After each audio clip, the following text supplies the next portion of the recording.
And the topic today is Awaken Divine Consciousness Within You. So, this divine consciousness, are we really aware that this is within us to even awaken it? It's fast asleep inside somewhere, but it is truly there. Yogananji said that. He told some of his disciples that I wish you could see yourselves as I see you. You are all made of light. How beautiful you are. And Krishnji in the Gita always said that I am in the heart of all beings. I am the inner deep self within all beings. But what about us? What do we truly believe about us? We don't believe that we are divine consciousness or an image of God or God, in a human form or anything like that. We believe in that limited form, the body and mind that we are. Because of that, we mistrust, we fear, we have anger. So many of these emotions that get created when we feel that sense of separateness from each other, when we are not aware that we can have everything. We don't have to have all of this, right? We whatever we choose will come to us. Sounds far-fetched, but if we look at the lives of the saints who live in that divine consciousness within themselves, that oneness of God, whatever they want would just come to them. For many of you who've read Autobiography of a Yogi, this is a story we've all read. When Yogananji goes to Vrindavan, his elder brother is not very sympathetic about his search and longing for God. So he's always, be practical. All this is for Buddha log. Abhi to you need to earn some money. Be practical in life. Firm believer that we have to do everything ourselves. And he did not believe in the divinity within us. So he sets a challenge for Yogananji. Go to a remote. Here you are very, you think everything, father's giving you money, I'm giving you money. So everything is fine. You keep, going into meditation for hours. But what about if you don't have money? And he sets him a challenge, tells him, go to another city, Vrindavan, without a penny in your pocket. Survive the day. Remember, no cell phones at that time, right?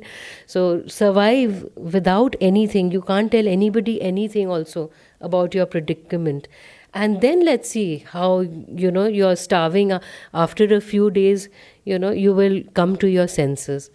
And Yogananji was delighted to accept this challenge because he knew that he lived in that divine consciousness. And everything is at the command of us when we have that, because it's limitless, right? It is all powerful. So he was ready for the challenge, and we know he went to Vrindavan. He was treated like a prince. The food he got was, I don't think he'd ever eaten before in his life. He said it was like a princely meal. They found a person who very reverently and, took him around the city, showed him the sights. He'd never met him before. And he took him everywhere to see the city and gave him money, loads of money, so that he could buy a ticket back to where his brother was in Agra. Much to the surprise of his brother when he reaches Agra at night with all of that money. He's like, did you rob a bank? So yeah, we don't need to rob a bank when we live in that consciousness which is abundant, which has everything. We don't need that. But then, if all of this is being ingrained in us all the time, it's been 10 years for me, some of you 1 year, 5 years, we are constantly listening to this, yet we don't remember that what we truly are. And why is that? Because of Maya. It's such a strong pull, right? It promises us everything that it cannot give. Everything possible. So permanent happiness, right? Perfection. And we keep thinking, oh, we will get it. It's promising us. We will get everything soon. So Ramakrishna Paramhans, you've all heard of, a great Bengali saint. He gives an analogy to describe us, exactly how we are, all of us in this world. He gives an example of these fish in a river, and this fisherman has cast his net and it's, lying on the riverbed. So he said two types of fish get caught in the net. One fish who, seeing the net, goes deeper, digs into the riverbed deeper and deeper, trying to, trying to think that I will get more secure if I go deeper within the net, goes deeper into the riverbed. And obviously, there's no escape, wants to go deeper. There's another type of fish which realizes there is no security here. This is false, and is struggling to break out of the net. I like to think we are the second ones and we are realizing this, right? And the first one, in many times, in many situations, we feel that, oh, we have problems, let's go deeper into the world to solve them, right? Because we feel that the solution is going to be in this world. That's not going to happen if we really see. If you have financial difficulty, we want to keep it for ourselves, the money, rather than taking out a little bit and sharing with others, right? Then we could go on to the other, aspect of it, out of this world. And then he said there's a third type of fish, which is never caught in the net, swimming freely in the water. And that's like our divine incarnations, the masters. They are ever free. They never get caught in this Maya Jal, And however, interestingly, when I read this analogy, then there's so many stories in our scriptures which tell us that saints also, if they are not alert, they kind of get caught also in Maya. And it's a humorous story about Naradji and Vishnuji. I think it's more a play and a leela to teach us that be forever vigilant, be introspective, be reflective. So Naradji is sitting with Vishnuji and he's looking down at earth and he's pitying all of us. And these poor mortals, when will they learn? And he's really genuinely upset for us. When will they learn that this wealth they run after, this money that they run after, is never going to give them happiness? Why don't they realize, Vishnuji, they should take your name. Hari Naam can resolve everything. So Vishnuji said, yeah, you're right. You're right, Naradji. Poor souls, poor stuck souls. And by, he said, why don't we go down to earth? It's been a while since we've been, we've seen what's happening around those poor souls. So Naradji says, yes, let's go. So both of them come down, they're wandering around. Vishnuji, it's very hot, he feels thirsty. He says, Narad, it's like really desolate here. Do you think you can look around, find some water for me? Because I just can't walk more. So Naradji says, okay. And off he goes. It's totally desolate, but in the middle he sees this beautiful city there. And he comes across and it's like heavenly, He goes in looking around at the beauty. He reaches the palace of the king and he sees his beautiful daughter, the princess, doing some work around there in the garden maybe or something, or just sitting there. And he's like, wow. And then he goes into the palace and meets the king. And he tells him that, my friend is there, need some water. He says, I'll send some soldiers, don't worry. And he sends water for Vishnuji. And Naradji is like, you're such a beautiful place this is. And king says, yeah, but, I'm very sad. He said, you're sad in such a beautiful city? My daughter, she's not getting married. I can't find a worthy groom. Narad is like, really? I am Narad, Raj Rishi. So he's like, you want to can you marry her? Please, it will solve my problem. Narad says, okay. They get married, have children. Many years go by, happily. Suddenly flood comes into the kingdom and everything is destroyed. And by the river, the house also goes, the palace goes. Then the children fall into that water deluge and Narad is trying to rescue them. Then his wife, all of them go. And he just sits by that bank and he's crying when he feels somebody tap his shoulder. And it's Vishnuji. Where's my water? Narad is like, what? So he's like, 1 hour back you went for my water and you still haven't got it. You're just sitting by this river. What are you contemplating? So the pull of Maya is really strong and we need a lot of wisdom to reflect and to introspect, to really understand what are we getting into and what is truly good for us. But yeah, so how do we do that? How do we understand who we truly are? We don't need all of this because all of that is already within us that we need. So, how do we do that? Yogananji said that with all thy getting, get understanding, get wisdom. How do we do that? By introspection, he said. What does he mean by this wisdom? So he said, usually we do actions without really knowing the result. So he said, first, understand the result properly and then act. Because we want to act on our likes and dislikes. We want to pamper this body, we want to pamper this mind with short term pleasures. So we forget that we are not this, right? What is going to make us truly happy is not all of this. For example, small example, maybe somebody is diabetic, wants a chocolate cake, right? But does not understand that in the short term, that pleasure will actually lead to more misery. But this is a very small example. We do this all the time.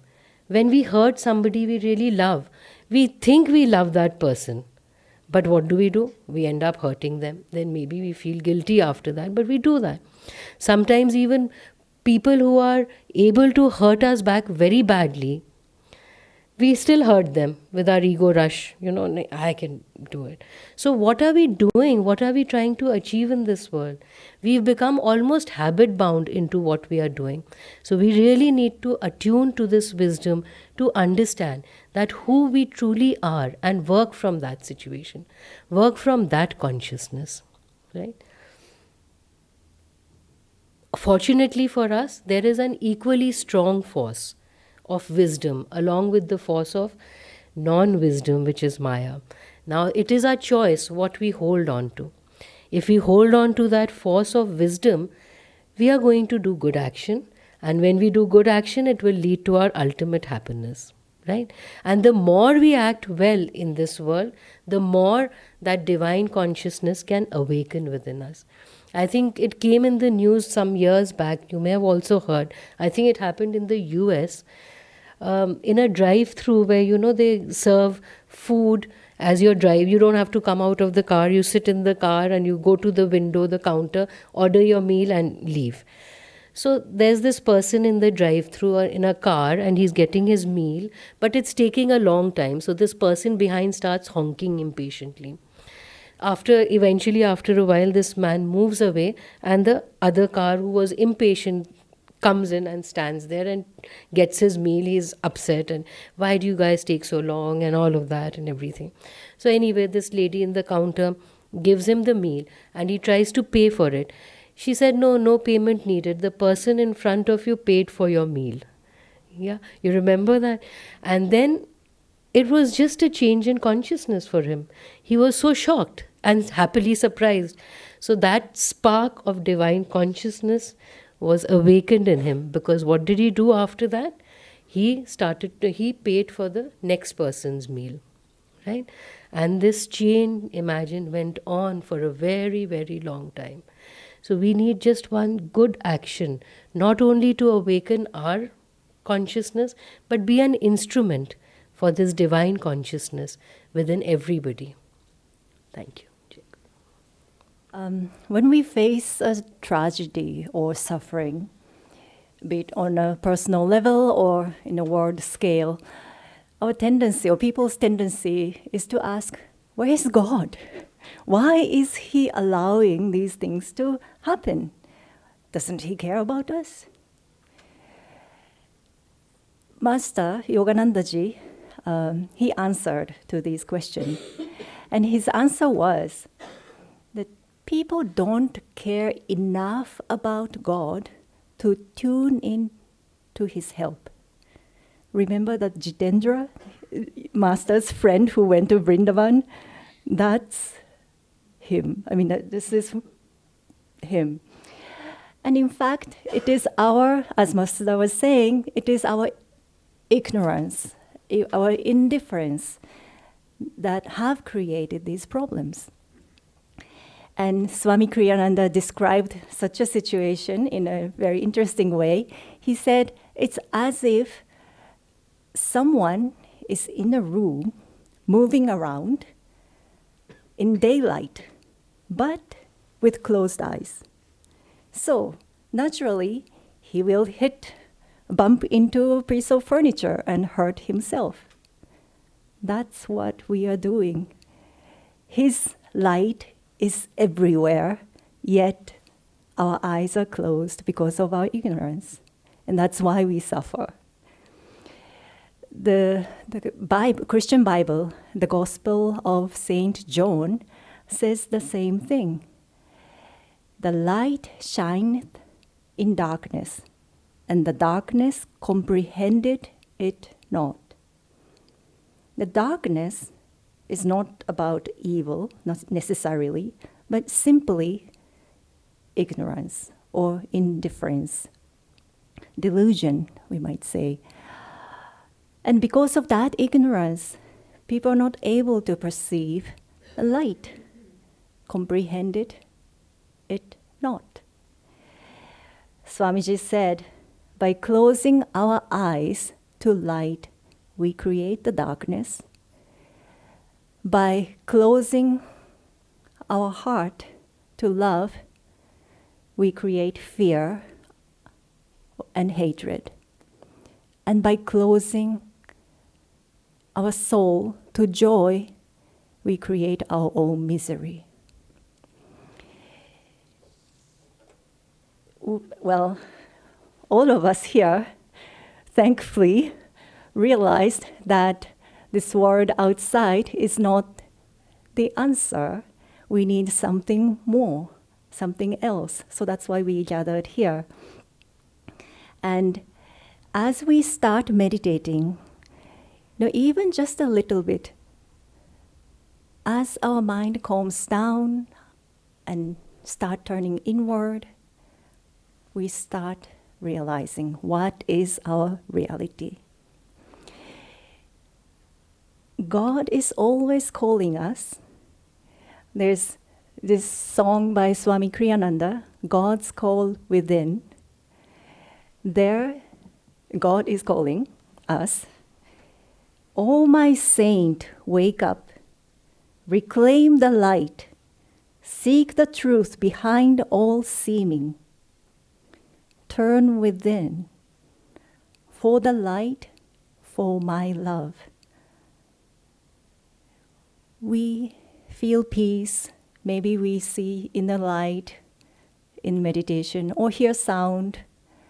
Whatever it is, even if that's even if it's a fraction of it, but still, if we experience it, it becomes our reality.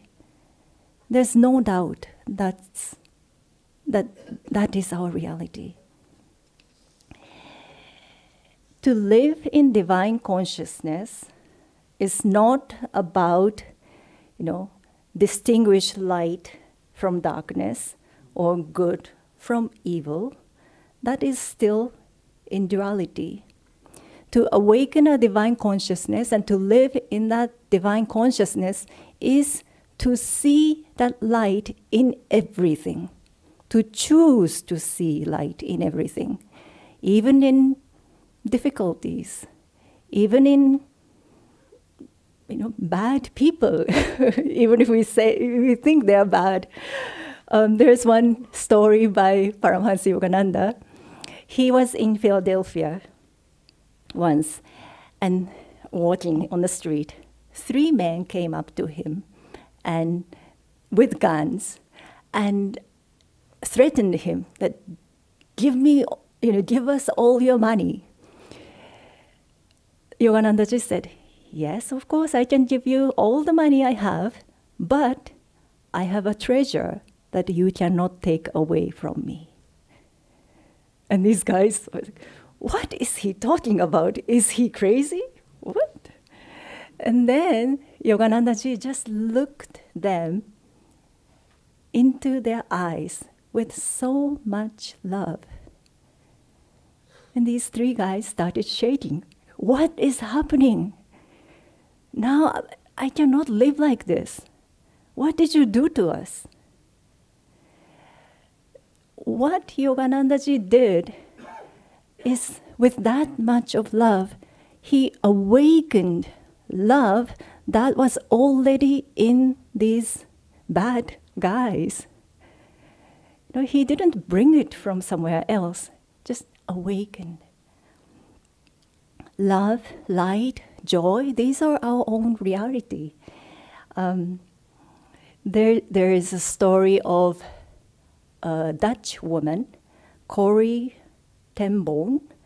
You might have heard about her story. Her book is called The Hiding Place. She and her family, during the World War II, they helped Jewish people to hide in their houses when the Nazis invaded the Netherlands. But eventually they got arrested and sent to the concentration camp. And terrible experience, but through those days, it was their faith as Christians that supported them. And after the war, Corrie survived, but not her sister, but Corrie survived, and she started touring around different cities to share her stories. And one day, after the talk, a man came up to her. She recognized him. He was the guard at the concentration camp. And he didn't recognize her personally, but he came up to her and said, after the war, I became a Christian, and now I feel God has forgiven me for the terrible things that I did in that time. But today I also want your forgiveness. Will you forgive me? She froze. All the memories came back to her, and she prayed to God that I know that I should forgive because that's the will of God, but it's so difficult. So he was, reaching out to her with his hand. So she also said to God that, okay, I will move my hand toward him, but you have to give me that feeling of forgiveness and love because it's not coming from my heart. And she said this forgiveness is an act of will, a strong willpower. She reached out to him, held his hand, and then she said that the current started flowing, the healing, warm current. And she was able to say that I forgive you with all my heart. And that's when she said she felt such strong God's love from God.